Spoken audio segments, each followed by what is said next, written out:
Welcome back, everybody, to another episode of Tall and Taller podcast.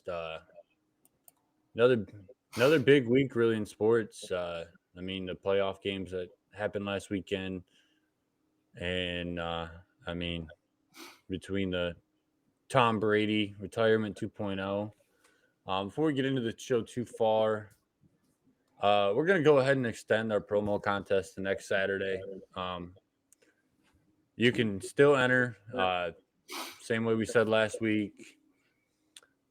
By liking our Facebook page or following our Twitter and liking and sharing uh, either last week's stream or this week's stream. I'll be able to pay attention to both those. So make sure to get your name in the hat. Next Saturday is going to be 100% the cutoff for it.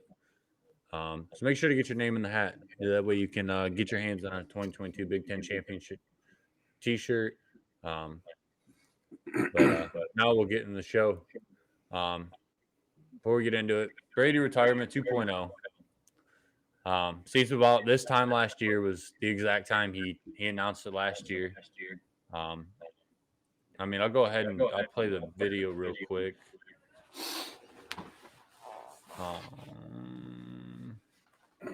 I really hate doing this. Good morning, guys. I'll get to the point right away. I'm retiring for good. I know the process was a pretty big deal last time, so when I woke up this morning, I figured I'd just press record and let you guys know first. So I won't be long-winded. I think you only get one super emotional retirement essay, and I used mine up last year. So really thank you guys so much for supporting me, my family, my friends, my teammates, my competitors. I could go on forever. There's too many. Thank you guys for allowing me to live my absolute dream. I wouldn't change a thing. Love you all. So, first thoughts. You can tell it's emotional to him still. Yep. Probably not something he wanted to do. He's a competitor, but it was something that was needed to do. Yeah, absolutely. So a couple things, you and I have talked about it before. I don't know that we've talked about it on the pod, but I feel like we'll probably never know, but I feel like he retired against his will last year in a last ditch effort to please Giselle and probably try to save their marriage, and either the writing become on the wall that it was too little too late, or he decided he just could not walk away. And I guess it could have been a somewhat combination of both, because he was retired 30 days, 40 days, in a time that didn't matter, right? It was between the Super Bowl and OTAs, and it's pretty easy to stay retired when there's nothing going on. I believe 100% he's done. 99.9%, I guess. There's a lot of people that think if San Francisco comes calling or something, he's done. But that's about the only place that you could see him going, honestly, though, at this point. Yeah, for sure. But statistically, he was pretty strong, right? But I've seen him throw more balls in the dirt. Just the arm strength's not there. It's going. And the guy's 45, 46 years old, whatever he is, 45, I guess. So I get it. He's done it longer than anybody, better than anybody. 23 seasons. Yeah. So, he's playing against guys this year that weren't even born when he was in the NFL. That's a pretty remarkable feat. So, I think, hats off to him. Everybody that knows me knows how I feel about him. What they don't know is up until like 2 years ago, you were a Tom Brady hater. Okay, it was back in like 2012, and people do know that. Thank you. It was not 2012. Yeah, it was. It was after it was 8 years ago. No. And actually, it was a little before that, because it was right before fucking the Seattle Seahawks should have. I really wish I would have saved this, because just a few days ago, on your old account that's deleted, right, that you can't see you, I tagged you it come up in my memories, and it was either 2017 or 2018, and you were woofing on Brady then. So you do realize that was like 7 years ago, right? yeah, 6 but you're years saying ago. 2012 It was whenever they. It was whenever they almost. I don't know. It was whenever they beat fucking Seattle. It was a little for bit. It was like a year or three two before that. quarters of Brady's career. You were a hater. Okay, well, I That's the was bottom I line. was brainwashed. I'm sorry. Right. That doesn't matter. The truth is the truth.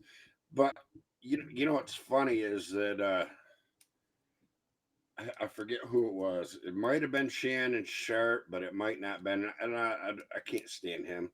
Anyways, I put him right with Skip Bayless and Stephen A. Smith. They're just loudmouth screaming, trying to get views and clicks. But said that they didn't even think he was a top 10 quarterback ever. And I'm like, Still, still, he's been to 11 Super Bowls. right. Won You know, 7.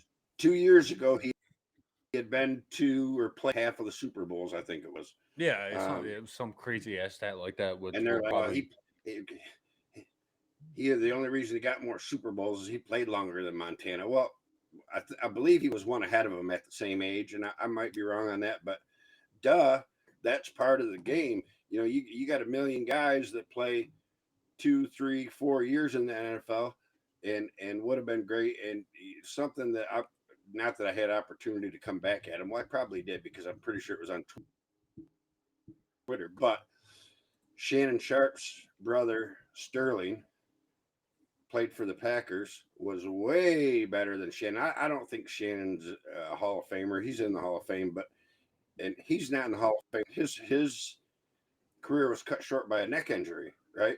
And he was a certain Hall of Famer, but I think he only played 5, 6, 7 years. So that's just part of the deal. That's what makes, to me, what Brady has done even more so. And I think that speaks for the case. I don't think there's any debate who the GOAT is. oh You no, can I talk mean, about Joe Montana, but um, there's a lot of people Bradshaw about this, that. No. If anything, there's two people. It's Joe Montana. But anyways, Brady has won. He's played at a very high level for all these years, and this year statistically was, I think, his second best season ever. And you posted a thing on the Tall and Taller page of his stats by 20s, 30s, and 40s, I think. yeah, And his stats in his 40s have been better than. I mean, yeah, his stats. I mean, in less time, wasn't it? Because he was 21, 22 when he came out of college. 23 yeah, maybe at the yeah, most. So there's 7 years compared to 5 years in his 40s. I mean, and his stats were better now than they were in his 20s. right. Um, and obviously his 30s were just fucking absurd. The numbers that he put up. So yeah, I think he's probably done.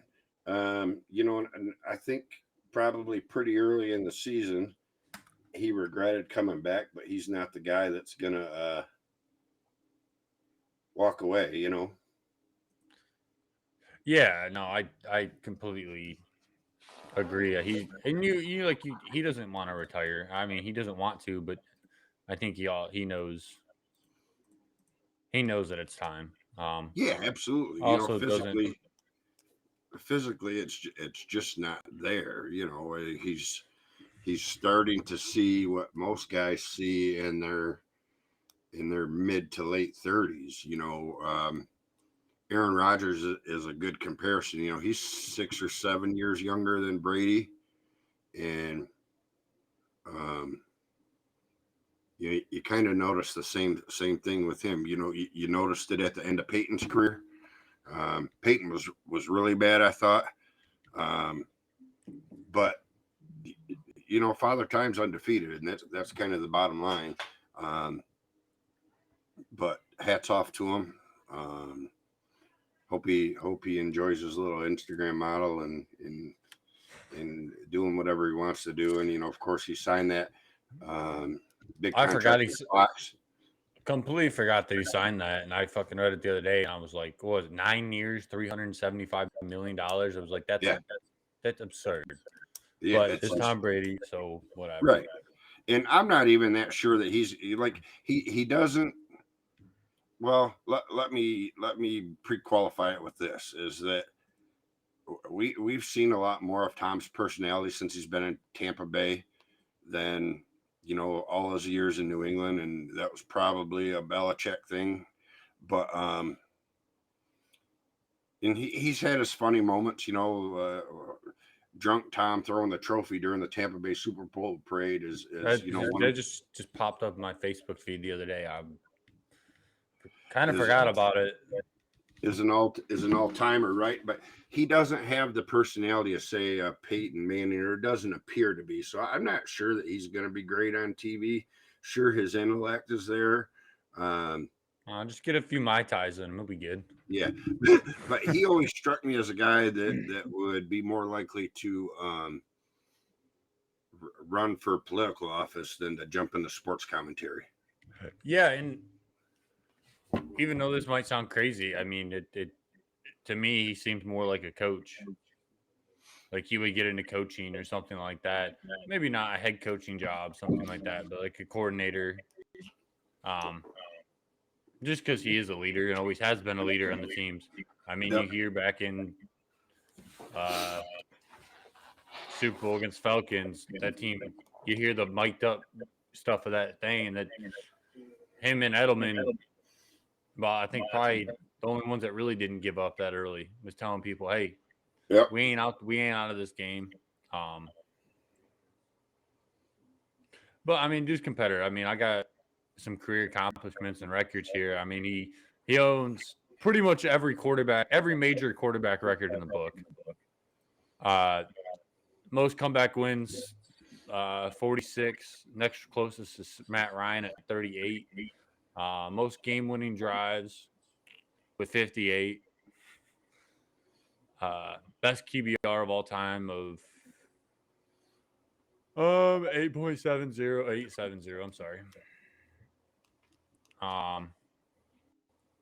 Most regular season passing yards and touchdowns, with 89,214. The next active player is 20,000 behind him. Right. Drew Brees, obviously Drew Brees trailed him by 9,000, but I mean that was really up to what, 3? His first year in Tampa Bay, he broke Brees' record. Yeah, I think so. Yep. Most playoff passing yards with 13,400. Peyton Manning's the runner-up, 7,000 behind that. Right. That's what's most impressive is that the guys he's in front of are greats, right? Hall of Famers, best of the best, and he's close to doubling their stats. It's crazy, especially I'll go to this next stat. This almost makes me think this has got to be a fucking mistype, but I don't think it is.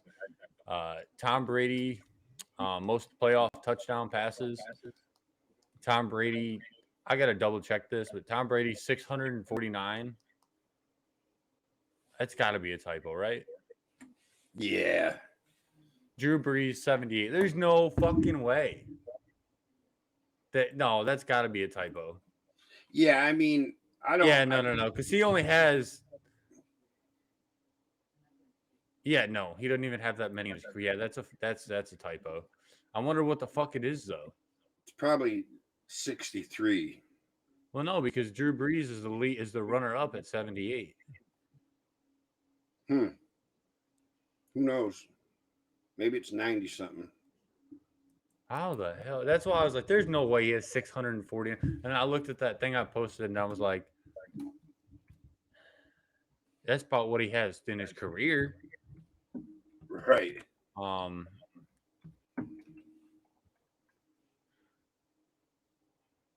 Yeah, that's what he has in his career. So whoever typed it up mistyped it and accidentally put it was some side company, I don't know. Yeah, so I'll look that up in a second and find out what that is. 88. Where the fuck I mean, I know where they got the 649 from, but Jesus. Yeah, someone was probably thinking career when they met. Yeah. Tom Brady, most playoff games played in 48. Next runner-up is Adam Vinatieri at 32. Um, Tom Brady got most Pro Bowl appearances, 15. Most Super Bowl games played in. Sorry, he played in. I thought he played in 11, but I guess I not. He think played that's in right. 10. I think he's He played 7-4. He lost 2 to Eli. and 1 to Philly, and then 1 to. No, he's 7-3. He only lost 3, 2 to Eli, 1 to the Eagles. That's it. I mean, Yeah, he's. believable, I guess, you know. Oh yeah. Most Super Bowl wins, obviously 7. Um, has more than any program any NFL team out there on his own. Right. I mean, he definitely is. I mean, we talked about this. I know this is a little bit of deja vu from last season. We know. I think we talked about a lot of this stuff then. But I mean, just I posted another thing on our. Did you see the other thing I posted on the Facebook page? The end of an era. I mean, this is really the end of the great the good quarterbacks of this NFL from when I was officially like really started watching the NFL and Right. following the NFL with, like I said, Phillip Rivers, Eli Manning, well, the Manning brothers, Drew Brees, Ben Roethlisberger. I mean, the only reason I don't throw Rodgers in there is because Favre was there when I started working and watching Right. more. Favre was still in um, Green Bay. But I mean, you can by all means throw Aaron Rodgers in there, but I think he's on his way out too. Yeah, I think he's got 1 or 2 years left, and you know, it sounds like Green Bay don't want him. He'll either end up with the Raiders or San Francisco, I think. But Let me go there. Go ahead. Go ahead. I was gonna say, San Francisco in the past fucking 3 seasons has one of the most fucked up quarterback situations, and somehow it's worked the fuck out for him. Right. I'd I almost be mean, nervous going there. You know, a lot of their stuff has been fluke freak stuff, right? But you know, to be in the conference championship and be playing on your 5th string quarterback. oh yeah, when Christian McCaffrey almost has to come into the game to play quarterback, Right. you're kind of in a really shitty situation. But Yeah, Jimmy G took him to a Super Bowl, right? They've been to 3 of the last 4 NFC Championship games. Yep. So they lose him. It goes down to get to Brock Purdy. He's rock solid. They're like, hey, Brock Purdy's our guy. He's going to have Tommy John surgery, tore his UCL. Yeah, well, I mean that's my question: is next year, who the fuck do you keep on your roster and who do you let go? Right. Well, it sounds like they're shopping Jimmy G, which is probably well, you shot Jimmy G, but who do you start between? What's the young gun? Brock Purdy. Not Purdy. The one that they drafted. It's not Love, is it? Yeah, I think it is Love. No, Love's in Green Bay. Love's in Green Bay. Yeah. Trey Lance. Yep. So I think that probably depends on if you think you're getting Brock. They're saying 6 months, 6 to 9 months for Purdy. So, I mean, do you keep a Jimmy G there that's experienced? Yeah, but knows what he's going to do, and you know what you're going to get out of him right now. Before this draft, I think they can get him. And if I remember right, he's got 1 year left on his contract, so they would not only risk that he got hurt or something, they would also risk losing him for nothing. You know, it just depends on what you think you got. If Lance can get you to where if Purdy's going to be back in time. You know, do you want to take a down year? You know, it's hard to pin down for sure. Yeah. You know, what's in their mind and what they're thinking. But they're in a, not that the injuries are good, but they're in a good position because they got a lot of options, but they all come with some risk. Yeah, I agree. And I mean, that's just one wild thing is that I wanted to point out when we started talking about San Francisco is, as you said, the Rodgers could go there, and I'm like, well, but like they already have enough quarterbacks on that roster that can play football. Yep. So But we'll see. but if they before Purdy got hurt, they said that was their guy going forward next year, and if they still believe that, if Rodgers only wants to come in on a 1 year deal, that makes a lot of sense, right? Okay, come on in. We don't have to rush this kid back. He can also learn from. I think Aaron Rodgers is a really really good quarterback, but I also think he's overrated. I don't think that he deserves to be mentioned in the same breath with Brady's and Manning's or even Favre, even though they each got one Super Bowl. But very, very good quarterback, right? Head case, Yeah, but whatever. Um, but if you can get him to come in for for a year, maybe 2 years at a team's option, and you overpay him on the front end, um, it makes sense. But uh, in San Francisco, I think he's from that area too, if I remember correctly. But that's definitely his type of city. Seems to be right up his alley. So we'll see what happens. yeah, we'll see. Like I said, we got a Super Bowl to still be played, and then on to the off season, which, as in any sport, off season is usually How did we do on our picks last week? no idea. What's that? No idea. No. Pretty sure we were both 1-1, but I can't Did remember. we? I can't say 100%. I don't. I didn't write them down. I'll go back and listen to it. Um. Yeah. I mean, speaking of quarterbacks, we'll move in. Let's go ahead and have a little. Just a little bit of fun here. Kind of rank our top 5 quarterbacks underneath Jim Harbaugh. I mean, I think he's had what 6 or 7. At least 9, I think. Like starting wise. Yeah, I mean he's had Ruddock and Shea and Wilson Spate, Cade, Brandon Peters, right? Joe O'Corn. Milton, O'Corn, I Dylan forgot about McCaffrey, him. Yeah. JJ. That's 9, I think. Yeah. And I'm probably forgetting somebody. I forgot about the season where we started like 8 different quarterbacks in 2017. I try to forget about that season, especially now. um, I will start at number 5 and kind of just go down each other's list one by one. Number 5, I got Wilton Speed. Dude was I've always been high on him. I think if he wouldn't have got hurt in 2016, Yep. I think it was really after he got hurt. He broke his collarbone. Kind of came back really quick. Back really quick from it. Pushed it too fast. And I kind of think it messed him up for the good. I've said this before. I think if Wilton Speed doesn't get hurt in 2016, I think we are in the position that we're in way earlier than what we are. Absolutely. I agree. I think we win that game in 2016 against Ohio State. I think we probably win. Obviously, we win the Big Ten that season because we all know the East doesn't lose the Big Ten championship game. But that's why I got a number 5. I think I've always been high on him. Is Wilton Spate. Yep. Number 5, Cade McNamara.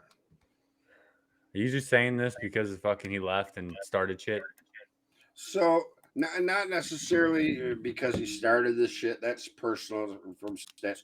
But as we talked about, and you so vehemently disagreed with me at first, for the first week or so, leaving as a team captain, as a team leader, Michigan football's identity is the winged helmet, and those who stay will be champions, right? Those are probably the first 2 things just about anybody who knows even a little bit about college sports thinks about when it comes to Michigan. And he bailed as a captain, and That he would probably be at 3 for me had he not be on there. I really don't want to even. I really didn't even want to mention his name or include him, but that would be just too biased. You're really So gonna hate where I have him then. yeah, am I a little bit petty about it? Absolutely, but I think that is when you look at the totality of the picture. I think that's a fair landing spot for him. Yeah, I mean, I can see it. Uh, Especially, I mean, I know how you think about it. So, I mean, me knowing how you think about it makes me see it, at least on your side of it. Um, but do I agree with number 5? No, I do not. Number 4, who you got? We'll start with you this time. Wilton. You got Wilton. Like I said, Yeah, I got. for saying, for all the reasons you did. I think of all the people that we've had. We named 9 of them that he kind of got the least of the fair shake, and there's just more what ifs with him than anything, because There's I a do think lot. we probably win that Ohio State game, which means we probably win the conference, likely, right? Because as you said, the West can't beat the East, which probably means a thing in the college playoff, and it's just like the NCAA basketball tournament. Once you get in, who knows what happens, right? Momentum is a big thing. I think it's as big in college football as in any sport. I think it is a lot more important in college sports in general, but particularly in college football. We've seen that at the end of the Ohio State game this year. Boom, boom, boom. Lights out. So, and TCU did it to us. So, yeah, a lot of things. Statistically, and the uh, I don't know where he lines up, but and I had this argument with myself while I was thinking about this last night. Is that Cade getting us our first Big Ten title and CFP performance? Maybe it should put him ahead of him, but I, I just don't feel that way. But I can understand the argument. Yeah. Like I said, I mean, and that not to kind of go off topic here a little bit, but that 2016 defense was Lights out. absolutely insane. Yep. But so, like you said, who knows what would have happened? At number 4, I got Shea Patterson. I fucking hate the dude, but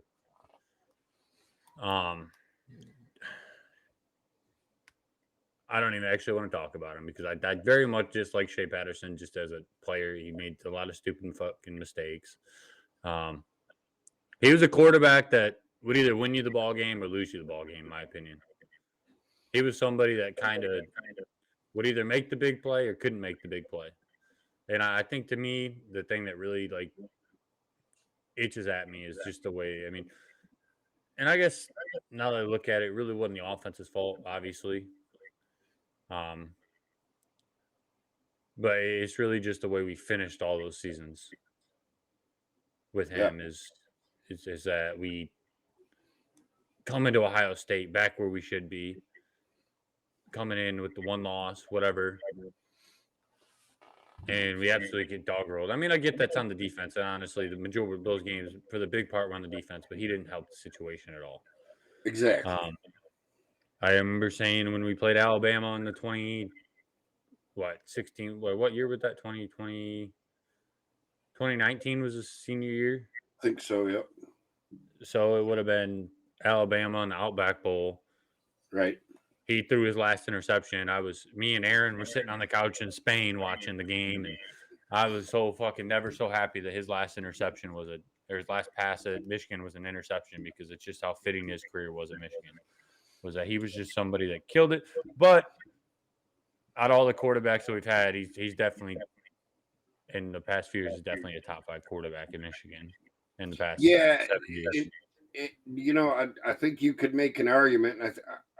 Of our most talented, I think it's him and JJ, and probably Joel Milton, right? But one of the things that stands out to me is I think it was his junior year, could have been his senior year too. Is a couple times different coaches mentioned how he's out playing golf or instead of doing this or doing that, and I think that he shortchanged himself because he was living his life and enjoying his celebrity status. And hats off to him. I would have done the same shit at that age. So I'm not lying to anybody, but nowadays a lot of these, it's a job for these guys, and the difference between good and great is the guy that's obsessively practicing and lifting and trying to get better. And he was, I think, not just physically, but personality wise, like Johnny Manziel and Yeah, that's a Baker very, Mayfield, very, it's a very yeah. good way to explain it. A very good. and I think that hurt him. But yeah, that's where I got him as well as 3. Oh, you have him at 3. Yep. All right, so I got Rudock at 3. I think he was a very big part. I mean, he was the first quarterback we'd seen in how long at Michigan, other that was consistent, really a true quarterback. I mean, really since all the Rich Rod and Hoke here. I mean, Denard, but And Denard Denard wasn't was a pure more. quarterback,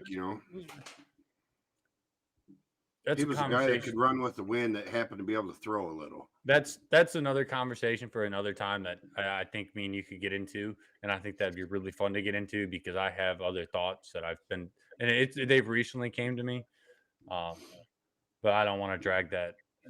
That'll be like another 15-minute segment. Maybe Right. we'll add that to next week's episode. There you go. But I got Jake Rudock just because I mean he kind of was that turning point in different quarterbacks coming to Michigan. And a big pickup, really, especially for Harbaugh's first season. Yeah, To for sure. kind of kickstart what we had going on. Number 2, I got Cade. I think the moral side of it, I was looking more at like stats, things like that, more than what you were Sure. looking at as in. Yeah. Again, like you said, took us to our first Big Ten championship, first playoff appearance, first Ohio State win in 9 years. I think that's more why I have him so high, more than the factor of like the factors why you listed. Right. Did his job, didn't really have drama until now. Right. And no, I mean, he did everything that we asked him to do. I think that I really believe that no matter if there was somebody else back there last year, 2 seasons ago, whatever, I guess, that the results would have been the same. And I wouldn't go as far to say that we won in spite of him, but I don't think that he really did a lot to change the course of the game one way or another, other than not fuck it up, right? Which is what he was asked to do. and what me and you always talked about was getting a quarterback in there that wouldn't Right. lose us the game. Right. And he, we needed that for so long, and that's what he did. So hats off to him. But it's funny. One of the things that he mentioned, he posted on Twitter during all the back and forth when people were ragging on him for going to Iowa, which I still don't understand, but whatever. Maybe that's the best offer he had. Is that he said something to the fact that they've assured me repeatedly that they're going to change the offense and do this and do that. And I don't believe it when Kirk Ferentz fucking changes his so offense. Kirk Ferentz just said a day or two ago that he wasn't going to be replacing any coordinators, and he said this, which is damning, and I get it, but I don't, is that he's like, when I was an assistant under 8 years under Hayden Fry, and he never one time fired a coordinator. And the offensive coordinator, who's everybody at Iowa wants gone, is his son. He's really not getting rid of him. And so I wondered how Cade, especially, and probably Eric all too, feel about that. I mean, Iowa does a good job with their tight ends. They always have, right? Like they put a lot of guys in the NFL, so I think Eric All will be just fine. But if Cade McNamara thought that they were going in and lighting it up down the field, that ain't happening. They're not going downfield. I would place a pretty good bet that his downfield shots go down from what they were at Michigan, let alone up, because they play more conservative than we do. Yep. Yeah. No, I don't have any argument against that because, like I was about to say, I was like, Kirk Ferentz isn't changing his offense. It never has. He's been there for how long? Right. Is that probably going to be the death of him, especially if Matt Rule and Luke Fickell come in and absolutely dominate? So I think he's why I don't know how old he is, but I got to believe that he's mid to late 60s, maybe even early 70s. Oh, he's probably.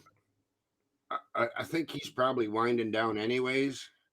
But if both of those teams have success, I think that'll push them out, because the Iowa administration is very happy to be where they're at. Run a pretty clean program, right? Not a lot of controversy out of there. I can't remember anything off the top of my head. I'm sure everybody has something, so I'm sure there's something there. But and he's 67. Yeah, win 8-9 games a year and go to a decent bowl game and make some appearances in Indy, and they're good with that. The fan base isn't happy with that, but the administration is, and it's a lot. I kind of a good analogy to me is the Detroit Lions, even though they don't have the success that Iowa is their the Iowa administration and the Ford family. They're pretty happy and pretty loyal with what they can get. And Michigan's been guilty of that too, right? Yeah. This is good enough. Let's just keep going. A lot of us thought that that's where we were with Harbaugh for a minute. Hey, we're not going to win 12, 13 games, but we're not going to be 7-5 or worse every year either. So we'll take the 8, 9, 10 win seasons all day long. So we'll see what happens. So, excuse me, did you say your number 2 yet? Yeah, that's who it was. It was Cade. Okay. JJ. I really want to know why the fuck you're saying that. JJ number 2? 13 yeah, I want to know who's number 1 in your fucking book. So go ahead and just continue on. So if we're going on potential, right? I think JJ is a clear number 1. Joe Milton would probably be number 2. But JJ led us and helped win us some games, right? To 13-0. But my number 1, I think, gave us the most complete season the quarterback has given us since Harbaugh has been here. Don't even fucking say it. Because I just realized who you haven't said yet, and I'm about to blow the fuck up.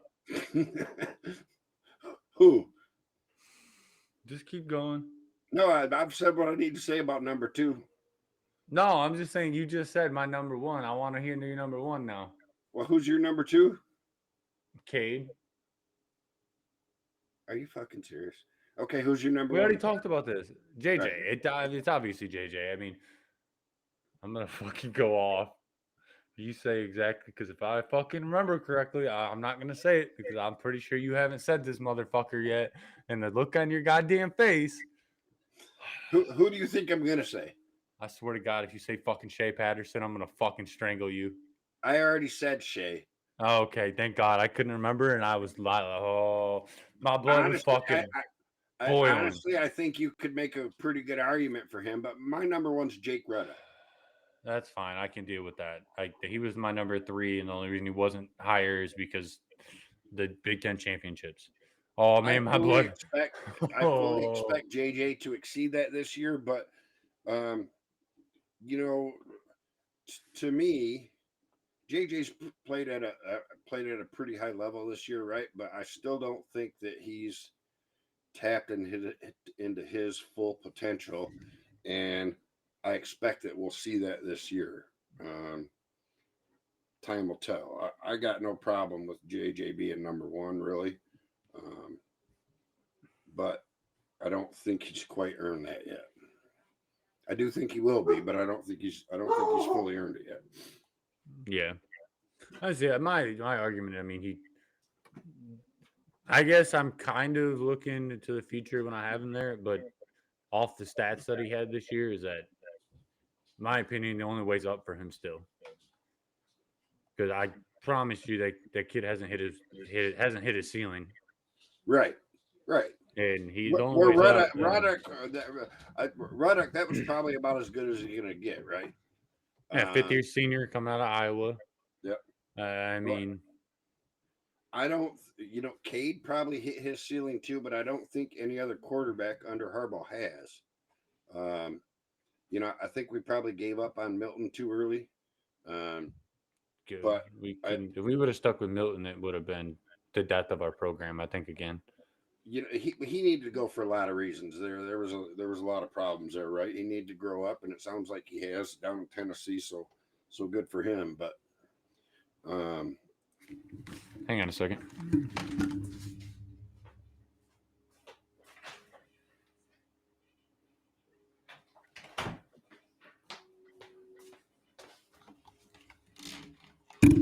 Sorry, I was thought I was smelling smoke or something. So sorry. I wanted to make sure. Didn't mean to cut you off. No, you're good. I said what I was trying to say. Yeah, I mean it's. I think, like you said, I can see why Rudock is your number one. But dude, you should have fucking felt the blood that was boiling in my fucking bones and my body at that moment. Because I hadn't heard you, like, I couldn't remember if you said Shay or not, and I was gonna go off. And honestly, if you would have just said it anyways, I wouldn't have recognized it, and it would have been hilarious. But oh yeah, that almost got me good. I was gonna say one thing. I don't remember. Fuck it. But yeah, I think like I said, we did, I guess, a little bit shorter of a show today than what we've been doing. Off season, not like really the only thing going on is the NBA and the NHL, and our teams aren't really. Well, right now the NHL's on All-Star break. Let's predict the Super Bowl real quick before we hit off. Who you got? I was gonna do it next week, but that's okay. fine. We'll wait till next week. I mean, I was just gonna say because it's Super Bowl weekend, but I mean we can do it now. It's not a big deal. Eagles Chiefs. This early.